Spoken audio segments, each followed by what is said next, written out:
Bismillahirrahmanirrahim. Assalamualaikum warahmatullahi wabarakatuh. Di sini saya perwakilan dari kelompok 2 akan mempresentasikan sistem pernapasan manusia, struktur sistem pernapasan manusia. Nah, untuk struktur sistem pernapasan manusia terdapat hidung, faring, trakea, bronkus dan paru-paru. Nah, untuk yang pertama adalah hidung.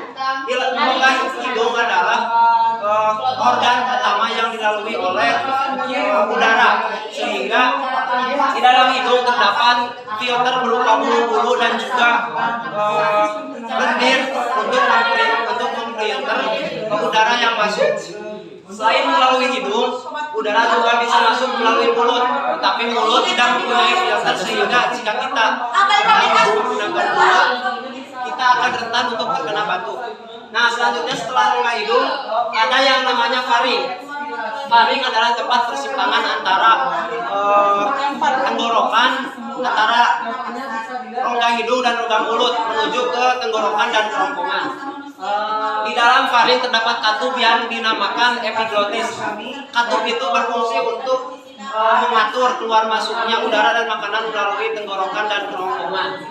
Nah, apakah kalian pernah berpikir mengapa kita di saat makan lalu berbicara kita itu terkena batuk? Nah, itu karena epiglotis, kerongkongan dan tenggorokan terbuka secara bersamaan, sehingga makanan yang harusnya masuk ke dalam kerongkongan masuk ke dalam rongga tenggorokan dan menyebabkan batuk. Nah, untuk selanjutnya akan dijelaskan oleh Baik, di sini saya akan menjelaskan apa itu laring dan apa itu trakea dan apa fungsi dari laring dan trakea. Baik, untuk laring adalah bagian dari sistem pernapasan berbentuk seperti tabung yang terhubung ke bagian atas batang tenggorokan atau trakea. Yang bagian atas batang tenggorokan yang berfungsi sebagai jalur udara menuju paru-paru. Sementara pita suara adalah dua pita otot di tengah laring yang membuat suara dan membantu Anda untuk berbicara, atau yang disebut dengan jakun. Nah, untuk jakun sendiri adalah jakun atau tonjolan. Laring adalah tulang rawan yang membungkus bagian depan laring atau kotak suara. Jakun terdiri dari tulang rawan tiroid. Tulang rawan merupakan jaringan yang juga membentuk hidung, telinga, dan tenggorokan atau trakea. Untuk fungsi laring sendiri, fungsi laring dalam sistem pernapasan adalah sebagai saluran udara. Udara yang masuk melalui hidung atau mulut akan bergerak ke trakea hingga ke paru-paru. Nah, untuk letak laring terdapat di sebelah sini. Untuk digambar terletaknya di sebelah sini ya. Baik, untuk trakea. Trakea atau batang kerongkongan adalah sebuah tabung udara yang memiliki ukuran besar dan mengarah dari kotak suara atau laring sampai ke bronkus atau saluran udara ke paru-paru.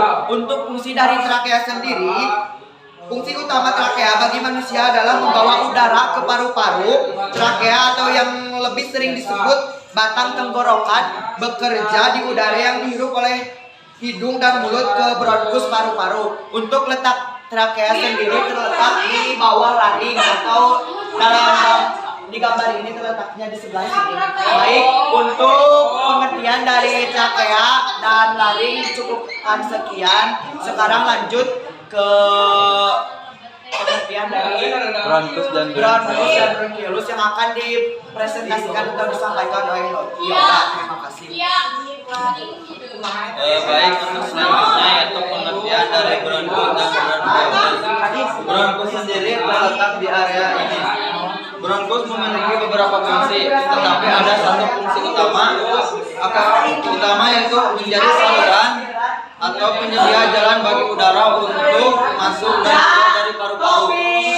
Di samping itu, bronkus juga berfungsi untuk melembabkan udara yang masuk serta menyaring partikel-partikel kecil yang turut masuk bersama udara. Baik, untuk selanjutnya yaitu bronkiolus.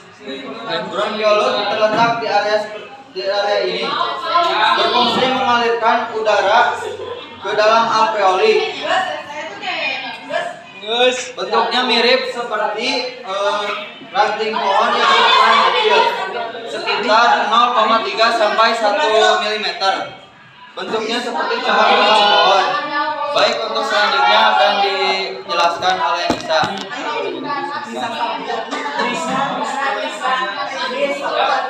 Baik, saya akan menjelaskan tentang budaya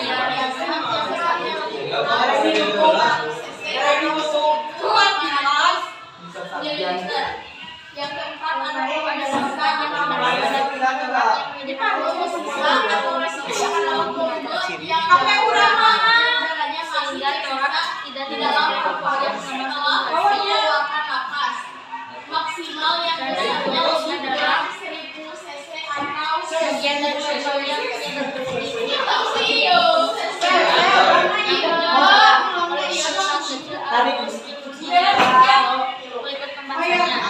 baik, saya sudah menjelaskan tentang kapasitas kita. Yang